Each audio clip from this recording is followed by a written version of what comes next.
खुश होकर मिठाई लेके गया। अब 2 डब्बा लेके गए, डब्बा नंबर 1 और डब्बा नंबर 2। एक डब्बा में बच्चों रसगुल्ला है और दूसरे डब्बा में लड्डू है। डब्बा नंबर 2 में क्या है? लड्डू। ठीक है, तो सर क्या बोलेंगे आपको जाके कि रसगुल्ला लाए या लड्डू लाए, या फिर बोलेंगे मिठाई लाए? ऐसा कहता है मेहमान अपने यहाँ आते हैं तो क्या कहता है? हम रसगुल्ला लेके आए हैं। नहीं, क्या कहता है? मिठाई लेके आए। तो चाहे रसगुल्ला हो सकता है चाहे लड्डू हो सकता है। ध्यान सुनिएगा।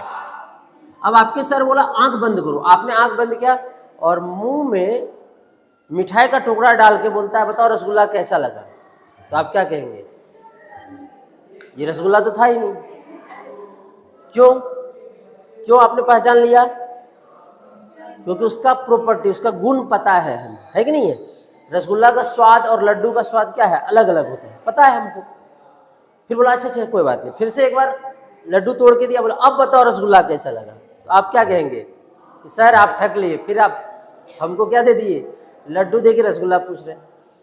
अच्छा, अगर रसगुल्ला तोड़ के दे और पूछे बताओ लड्डू कैसा लगा, तो आप क्या कहोगे? नहीं इस बार ठीक है इस बार लड्डू नहीं है, क्या है? रसगुल्ला है। कहने का मतलब इधर देखो, यहाँ से रसगुल्ला को खाए, यहाँ से खाए, यहाँ से खाए, स्वाद सेम रहेगा कि अलग अलग रहेगा? सेम रहेगा।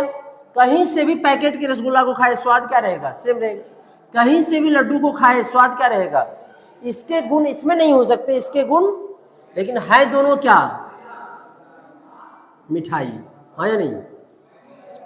ठीक है, तो उसी प्रकार ये भी परमाणु है, ये भी परमाणु है, लेकिन इसके गुण इसमें नहीं हो सकते, इसके गुण इसमें नहीं हो सकते। बात समझ में आया? लेकिन है दोनों क्या? परमाणु। हाँ, लेकिन ये सबके गुण सेम हो सकते हैं, ये सारे के गुण सेम होंगे, हाँ या नहीं? इसके गुण भी क्या होंगे? सेम होंगे, लेकिन इसके गुण इसमें नहीं होंगे, इसके गुण इसमें नहीं होंगे, इसके स्वाद इसमें नहीं होंगे, इसके स्वाद इसमें नहीं होंगे। बात समझ में आई? तो अब तत्व के बारे में कोई पूछे तो हम कह सकते हैं यह समान प्रकार के परमाणुओं से मिलकर बना है या नहीं? किसे कहेंगे बोलो? यह एक, और जो समान प्रकार के परमाणु से मिलकर बना होता है उसे शुद्ध पदार्थ कहते हैं। नहीं, यह एक क्या है बोलो? शुद्ध पदार्थ है। नहीं, जो समान प्रकार के परमाणुओं से मिलकर बना होता है। क्लियर? यह एक शुद्ध पदार्थ है जो समान प्रकार के परमाणुओं से मिलकर बना होता है। कौन? तत्व। तत्व शुद्ध है क्या? शुद्ध है, शुद्ध पदार्थ है ना, जो समान प्रकार के परमाणु। आगे देखेंगे हम चैप्टर में, थोड़ा थोड़ा देख रहे हैं। तो बताओ, ध्यान से सुना, क्या तत्व ऐसे भी हो सकते हैं जिसमें एक ही परमाणु है? कौन? हाइड्रोजन। बात समझ में आया? क्या एक तत्व के सभी परमाणु के गुण समान होंगे? होंगे कि नहीं होंगे? क्या एक तत्व के सभी परमाणु के गुण समान होंगे? हाँ होंगे। सही बात है कि नहीं? बताओ। तो तत्व और परमाणु में अंतर समझ में आया? मतलब गुच्छा, जैसे बुनिया का लड्डू बनाते हैं ना हम लोग, तो बुनिया अगर हो गया परमाणु तो उसका गुच्छा क्या हो गया? तत्व। समझ में आया? बहुत सारे लड्डू बुनिया को जोड़ के लड्डू बना देते हैं, तो बुनिया हो गया आपका क्या? परमाणु। उस सभी बुनिया का स्वाद सेम रहता है कि अलग अलग रहता है? सेम रहता है। उसी प्रकार एक तत्व के सभी परमाणु का ये जो मतलब गुण है वो क्या होगा? सेम होगा, समान होगा। इसको ऐसे लिख लीजिए,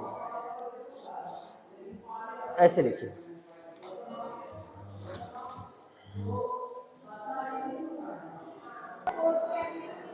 चैडविक ने नहीं। तो अगर आपसे कोई पूछे कि परमाणु कितने मौलिक कणों से बने होते हैं, वैसे तो 5 होते हैं, और भी होते हैं, लेकिन हमको मेनली अभी कितना पढ़ना है? 3। पहला है इलेक्ट्रॉन, दूसरा है प्रोटॉन, तीसरा है न्यूट्रॉन। इलेक्ट्रॉन को किससे डिनोट करते हैं? सूचित करते हैं ई से। प्रोटॉन को बच्चों पी से, और न्यूट्रॉन को किससे सूचित करते हैं? एन से। क्लियर है? दूसरी बात, चार्ज की बात करें अगर हम, आवेश, तो इलेक्ट्रॉन पे कौन सा आवेश होता है? ऋण आवेश। प्रोटॉन पे कौन सा आवेश होता है? धन आवेश। और न्यूट्रॉन पे कौन सा आवेश होता है? उदासीन, कोई आवेश नहीं होता। इस पर आवेश कितना होता है तो याद रखेंगे, वो -1.6 गुना 10⁻−19 कूलम। सही है? अगर प्रोटॉन पे पूछे तो +1.6 × 10⁻−19 कूलम, और ये तो उदासीन होता है। ठीक है? दूसरा बात हमने बोला द्रव्यमान की, मास की, तो इसका मास होता है केजी में, कितना 9.1 इंटू 10⁻31 केजी। ये दोनों का आपको लिख के लाने, ठीक। आइए खोजकर्ता की बात करें अगर, तो इसका देखो जे थॉमसन बोला जाता है, लेकिन हम याद रखेंगे थॉमसन। किसने खोजा था इसको? थॉमसन ने। इसको किसने खोजा था? गोल्डस्टीन। पीजी, जी से गोल्डस्टीन। ऐसे हम याद रखते हैं, पी से प्रोटॉन, जी से गोल्डस्टीन, पीजी प्राइवेट घर होता है ना अपना, तो ऐसे याद रख सकते हैं। और इसका हम रखते थे नरेंद्र चचा, है ना, तो नरेंद्र चचा मतलब न्यूट्रॉन का खोज किया था चैडविक ने, ठीक है, और इलेक्ट्रॉन का ईटी थॉमसन ने। तो ये आपको थोड़ा सा याद रखना है। अब आपका आता है, ध्यान से सुनिएगा, ये जो परमाणु होते हैं ना, परमाणु या तत्व भी कह सकते हैं हम इसको, इसके परमाणु और तत्व के बारे में हम अब थोड़ा सा बताते हैं। इधर देखो ध्यान से, जैसे ये मान लो कोई परमाणु है,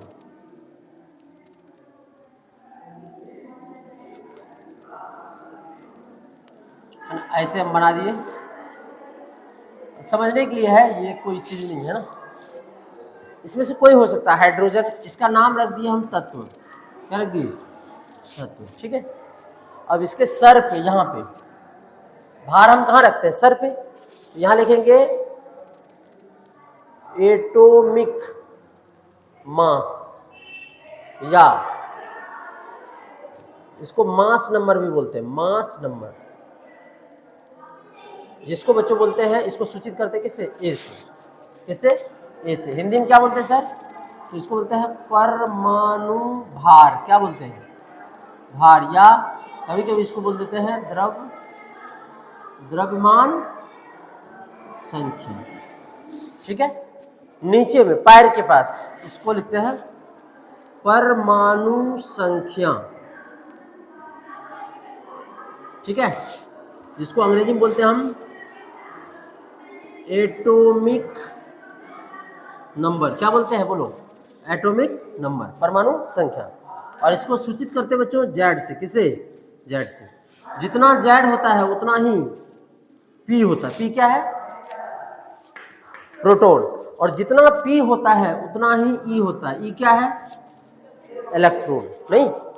और ए बराबर, इसको सूचित किसे करते बोलो? ए से। ए बराबर होता है पी प्लस एन। पी क्या है? प्रोटॉन, और एन क्या है? न्यूट्रॉन, है ना। एन क्या है? एन क्या है? एन क्या है? एन क्या है? न्यूट्रॉन। और पी क्या है? और ये क्या है? प्लस। तो न्यूट्रॉन और प्रोटॉन को जोड़ देंगे तो क्या निकल जाएगा? परमाणु भार, या परमाणु द्रव्यमान, या द्रव्यमान संख्या। तो कोई पूछेगा द्रव्यमान संख्या किसे कहते हैं?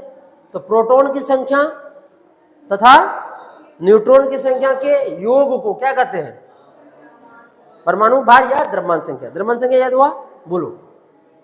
प्रोटॉन की संख्या और न्यूट्रॉन की संख्या के योग को क्या कहते हैं? परमाणु भार या द्रव्यमान संख्या। और परमाणु संख्या किसे कहते हैं? तो प्रोटॉन की कुल संख्या, क्या बोलेंगे? बोलो। प्रोटॉन की कुल संख्या को क्या बोलते हैं? परमाणु संख्या। याद हुआ? बोलो, परमाणु संख्या किसे कहेंगे? कुल संख्या को परमाणु संख्या कहते हैं, और द्रव्यमान संख्या की संख्या के योग को, the sum of number of proton and number of neutron is equal to atomic mass या मास नंबर। सम मतलब जोड़। प्रोटॉन की संख्या और न्यूट्रॉन की संख्या के योग को क्या कहते हैं? बोलो। तो परमाणु भार या द्रव्यमान संख्या। और इसको कैसे सूचित करेंगे? प्रोटॉन की कुल संख्या को क्या बोलेंगे? अब देखना, हम इसको परिभाषित करते हैं, ध्यान से देखो। किसी तत्व में, है ना, किसी तत्व मतलब किसी में भी, किसी, ध्यान से देखो, तत्व में प्रोटॉन की कुल संख्या को क्या कहते हैं? परमाणु संख्या। याद हुआ? बोलो एक बार फिर से।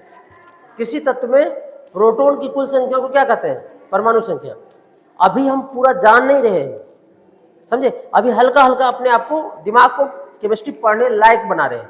बोलो, किसी तत्व में, बोलो, प्रोटॉन की कुल संख्या को क्या बोलते हैं? किसी तत्व में प्रोटॉन की कुल संख्या को क्या बोलते हैं?